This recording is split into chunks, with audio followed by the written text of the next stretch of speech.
Ами, ще се опитам да направя едно кратко ревю на книгата Подчинение на Мишел Уълбек. И идвайки насам, мислех как по-оригинално да започна, защото за тази книга имаше адски много време, в което си изговорих адски много неща и ми се искаше някакси по-скоро личното си впечатление от книгата да изкажа. И в този мой стремеж към оригиналност реших да сравня тази книга с Бял Олеандър, защото най-малкото чисто полиграфично издателство Факел Експрес са направили нещо, което изглежда много красиво. Отделно езика на Уълбек някакси толкова лесен и толкова приятен за четене, че съвсем неусетно почва да ти се струва, че то висока литература.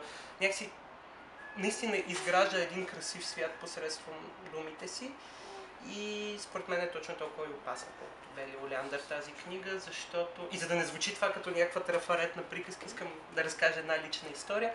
Една моя позната, която инак много уважавам, интелектуалка, изведнъж в средата на лятото започна да пълни фейсбука си постоянно с някакви приказки как исляма ще завладее Европа, как европейския континент е изгубен и така нататък.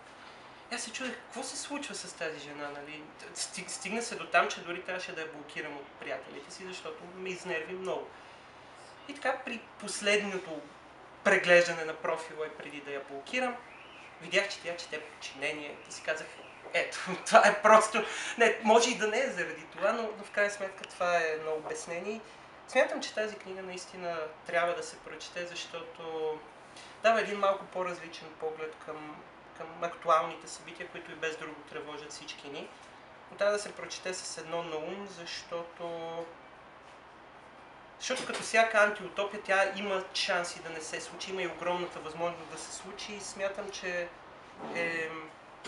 това е едно ценно помагало на всички нас да се справим да направим света едно по-добро място. В крайна сметка да погледнем другия, не през очите през собствените си очи, чрез които се страхуваме, гледайки го, ами през неговите очи и някакси да подредим малко света си, защото има прекалено много неща, от които ни е страх.